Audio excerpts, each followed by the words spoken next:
A prática da experimentação humana existe há muitos anos, e as pessoas têm sido forçadas a aceitar isso de certa forma. O que é ainda mais difícil de aceitar é a extensão da experimentação humana realizada pelo governo em seus próprios cidadãos ao longo do tempo.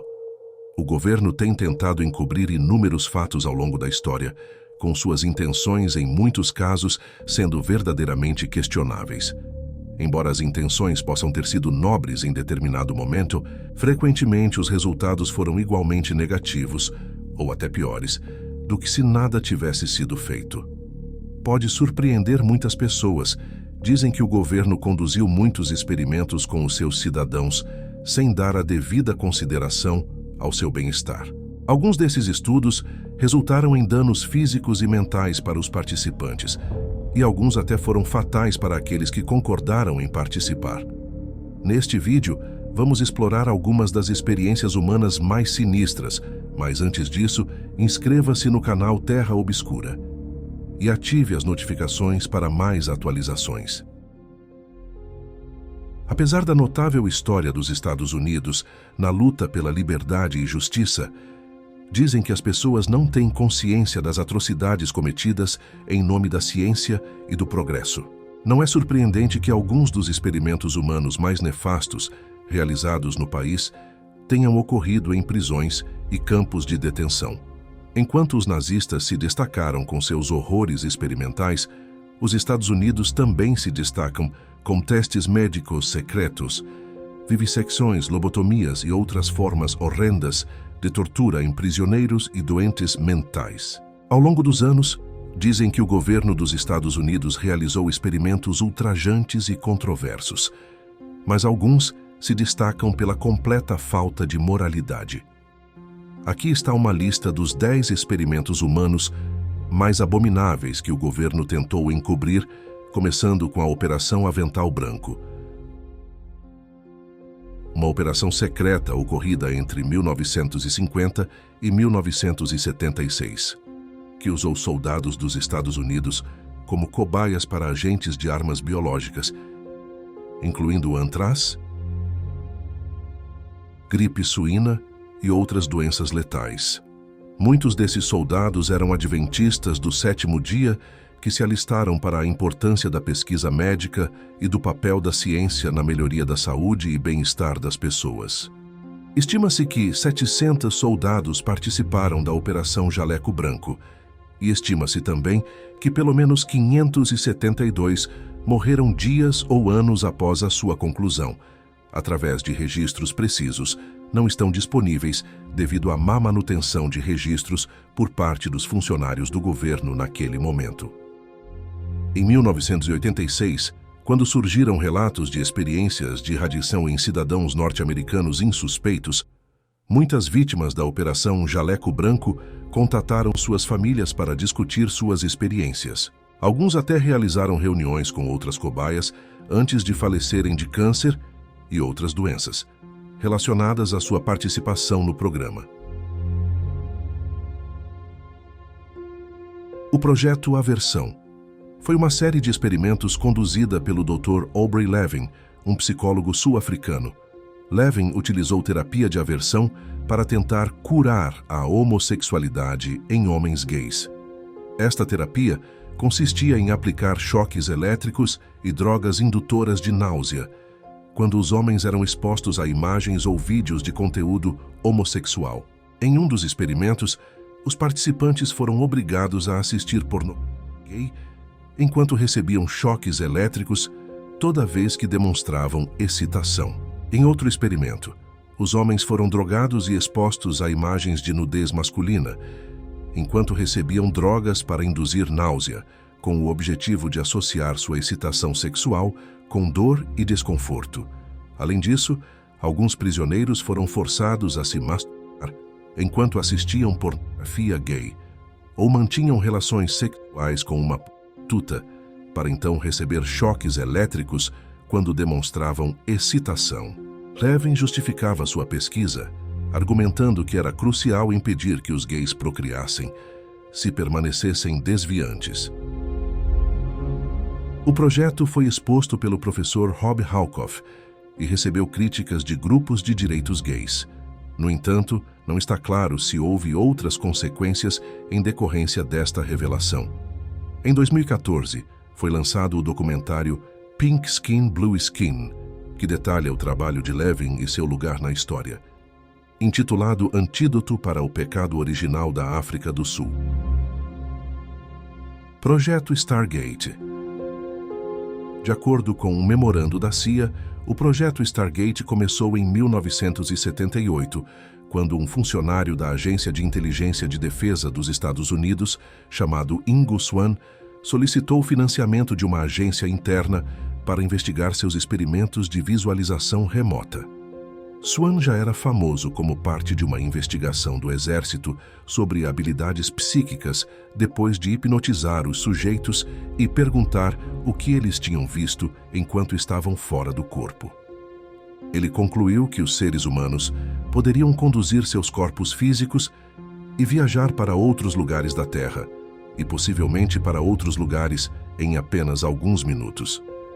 Em uma das muitas tentativas de induzir a percepção extrasensorial em humanos, as agências de inteligência dos Estados Unidos gastaram $20 milhões em 20 anos em um projeto projetado para dar a alguns recrutas habilidades paranormais, como visualização remota.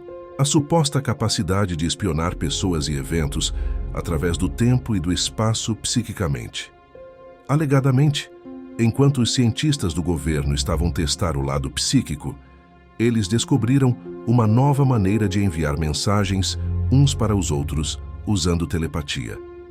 A CIA então criou 2 unidades PSI e testou indivíduos com LSD. Eles até testaram em Ronald Reagan para a ESP, mas ele falhou em todos os testes.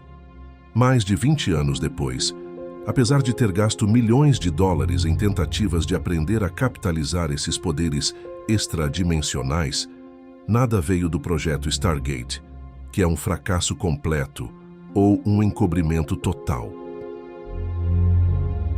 Destacamento Manchu 731. Programa de Guerra Biológica Brutal do Japão. Antes e durante a Segunda Guerra Mundial, o Japão conduziu inúmeros programas de experimentação humana que incluíam guerra biológica. Dr. Shiro Ishii, o pai da guerra biológica japonesa, liderou um desses projetos na Unidade 731, em Pingfan, China. Ele e seus colegas testaram vários agentes químicos e biológicos em prisioneiros da China e de outros países, até que o Japão se rendeu em agosto de 1945. As autoridades japonesas destruíram muitos documentos relacionados à Unidade 731 antes que as forças aliadas pudessem capturá-los após a Segunda Guerra Mundial. É impossível saber exatamente quantas pessoas morreram sob o comando de Ishii ou quantas ficaram feridas em seus experimentos. Estima-se, no entanto, que mais de 3.000 prisioneiros chineses e coreanos morreram entre 1932 e 1945 devido ao trabalho da Unidade 731. Além de testar armas biológicas em indivíduos vivos, os pesquisadores também infectaram prisioneiros com doenças como cólera, febre tifoide, varíola, peste e antraz. Algumas vítimas tiveram membros amputados ou órgãos retirados ainda em vida. Outros foram submetidos à vivissecção sem anestesia. Os sobreviventes que viveram esses experimentos, muitos dos quais sofreram sérios problemas de saúde por décadas depois, foram executados quando o Japão perdeu o controle de suas instalações de pesquisa na China, após o fim da Segunda Guerra Mundial. Operação Northwoods. A Operação Northwoods foi uma série de propostas de bandeira falsa que se originaram dentro do governo dos Estados Unidos em 1962, pouco antes do envolvimento de Cuba em uma tentativa de tomada da Cuba comunista. As propostas exigiam que a Agência Central de Inteligência, ou outros agentes, cometessem terrorismo contra civis e alvos militares americanos, culpando o presidente cubano Fidel Castro e usando-o para justificar uma guerra contra Cuba. Uma parte da Operação Northwoods dizia: poderíamos desenvolver uma campanha terrorista cubana comunista em Miami, outras cidades da Flórida e até Washington. Outra parte afirmou: as tentativas de sequestro contra aeronaves civis e embarcações de superfície podem continuar como medidas de assédio toleradas pelo governo de Cuba. É possível criar um incidente que demonstre de forma convincente que uma aeronave cubana atacou e abateu um avião civil fretado em rota dos Estados Unidos para Jamaica, Guatemala, Panamá ou Venezuela. O destino seria escolhido apenas para fazer com que a rota do plano de voo cruzasse Cuba. Os passageiros podem ser um grupo de estudantes universitários em férias ou qualquer grupo de pessoas com um interesse comum para apoiar o fretamento de um voo não regular. Uma aeronave na Eglin AFB seria pintada e numerada como uma duplicata de uma aeronave civil registrada pertencente a uma organização proprietária da CIA na área de Miami. Em um horário designado, chaves duplicadas seriam colocadas a bordo de ambos os aviões para serem trocadas de um aeroporto para outro durante a rota. Operação Paperclip. Após o fim da Segunda Guerra Mundial, os oficiais de inteligência dos Estados Unidos trouxeram cientistas nazistas para os programas de inteligência americanos por sua experiência em foguetes e medicina.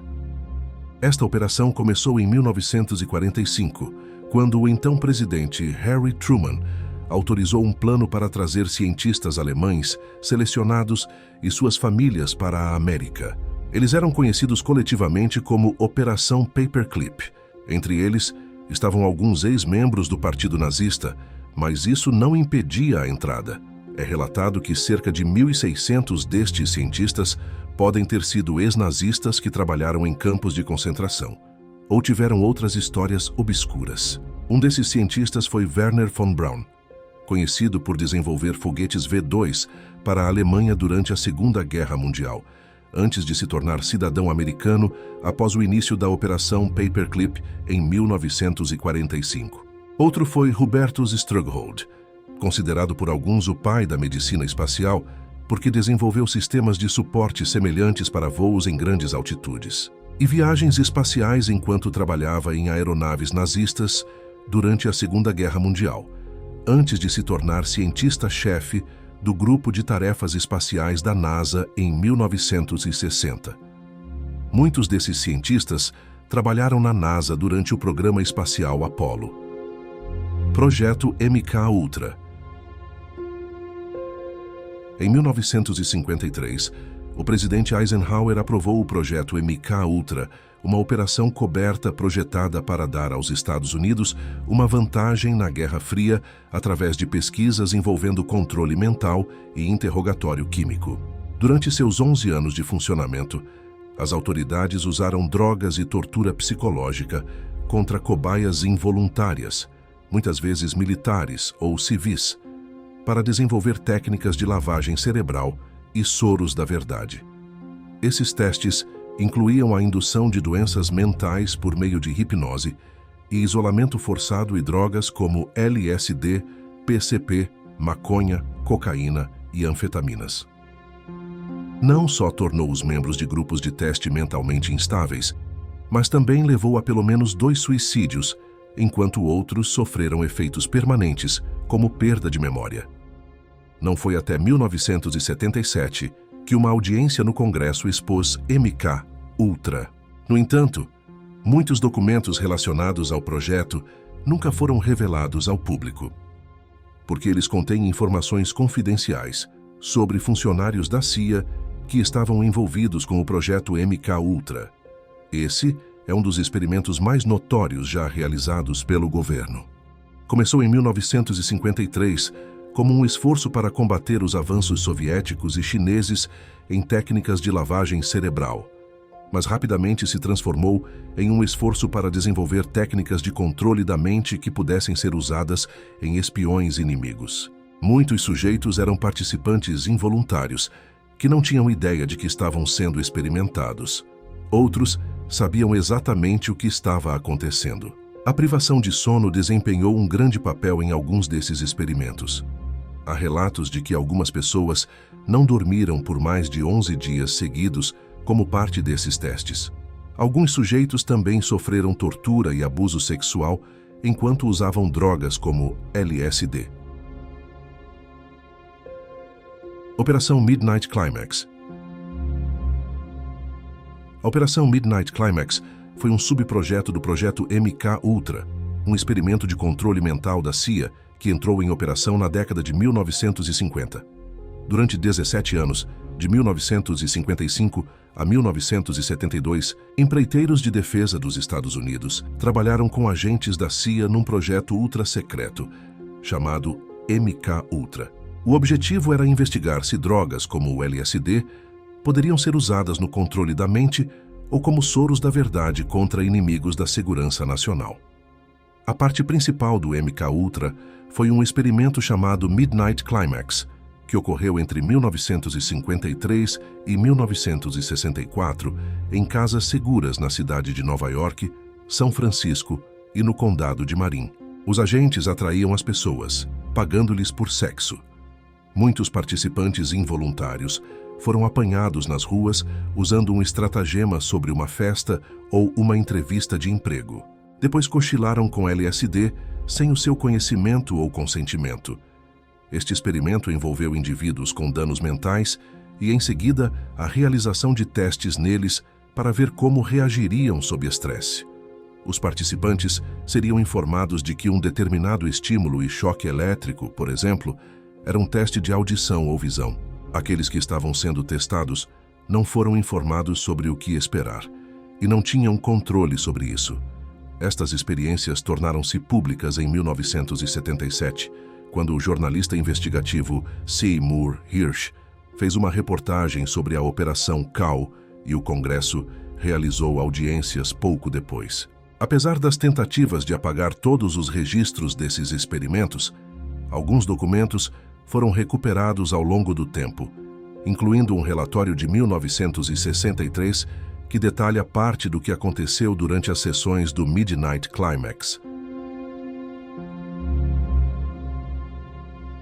A Operação LAC, Large Area Coverage. Em português, Operação Cobertura de Grandes Áreas.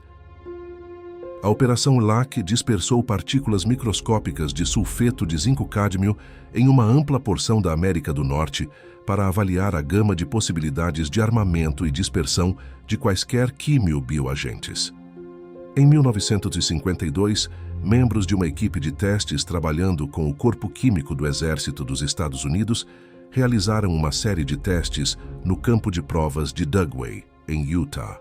Um relatório resumido do Exército sobre a Operação Cobertura de Grandes Áreas teve como objetivo avaliar como as armas biológicas e químicas podem ser usadas em situações de combate. Como parte deste programa de teste, os aviões pulverizaram uma nuvem de pó de sulfeto de zinco-cádmio misturado com água no ar acima de Utah por cerca de 5 minutos, enquanto voavam em várias direções. Embora não haja evidências de que humanos tenham sido expostos ou afetados pelo agente Ader durante a Operação Cobertura de Grandes Áreas, isso levanta questões sobre se os militares deveriam ter se envolvido com esses tipos de experimentos em áreas povoadas. Em retrospectiva, parece uma má ideia, disse Van Sim, que estudou extensivamente a Operação Cobertura de Grandes Áreas. Não é algo que eu faria hoje. A operação também destaca preocupações sobre o que ficou conhecido como pesquisa de uso duplo, pesquisa científica, que pode ser aplicada para fins pacíficos e o desenvolvimento de armas de destruição em massa. Há razões legítimas pelas quais os pesquisadores do governo podem querer estudar como certos produtos químicos interagem com as populações humanas, mas os críticos dizem que algumas pesquisas de uso duplo cruzam linhas éticas porque podem potencialmente causar danos se usadas indevidamente por inimigos ou terroristas. Muitas pessoas agora consideram a Operação ALC um caso de experimentação humana antiética em um público desavisado, que não está nem perto de ser um dos piores casos já relatados pelo governo dos Estados Unidos ou qualquer outra nação, pelo menos ainda não. Tuskegee Syphilis Study, em português, Estudo de Sífilis Tuskegee. 399 homens afro-americanos empobrecidos com sífilis foram recrutados por médicos do Serviço de Saúde Público no condado de Macon, Alabama, para um estudo sobre sangue ruim e receberam assistência médica gratuita, refeições e seguro funerário por participarem de um estudo de 1932 a 1972. Os pesquisadores foram informados de que eles tinham sangue ruim, um termo local para diversas doenças, como sífilis, anemia e fadiga. Embora a penicilina estivesse disponível em 1945, nenhum destes homens recebeu tratamento para a sua doença, porque os investigadores queriam acompanhar a sua progressão ao longo do tempo. Em vez de receberem tratamento, foram-lhes ocultadas informações sobre como adquirir o tratamento. Os participantes que estavam recebendo cuidados de saúde gratuitos do governo dos Estados Unidos disseram que qualquer outro medicamento interferiria nos resultados do experimento. Este flagrante abuso dos direitos humanos levou a muitas mortes que poderiam ter sido evitadas se tivessem sido tratadas adequadamente. Só depois de Peter Buxton ter denunciado o que chamou de experiência sem consentimento é que o presidente Bill Clinton emitiu um pedido público de desculpas às pessoas afetadas em 1997. Como esperado, a maioria dos homens morreu de sífilis e complicações relacionadas em 1957, quando a penicilina se tornou amplamente disponível como tratamento. Os pesquisadores acompanharam os homens sobreviventes até 1972, quando surgiu a notícia do escândalo. As conclusões foram finalmente divulgadas em 1997 e mostraram que nenhum dos homens tinha sido curado da sífilis e 40% tinham morrido diretamente da sífilis. A revelação provocou indignação nacional e levou o presidente Bill Clinton a emitir um pedido formal de desculpas em nome do governo dos Estados Unidos em maio de 1997. O que foi feito não pode ser desfeito, disse Clinton, mas podemos acabar com o silêncio. Bem, será que tudo isso é verdade? O que vocês acham? Comentem aqui embaixo. Não deixe de curtir o vídeo e se inscrever neste canal. Vejo você na próxima vez.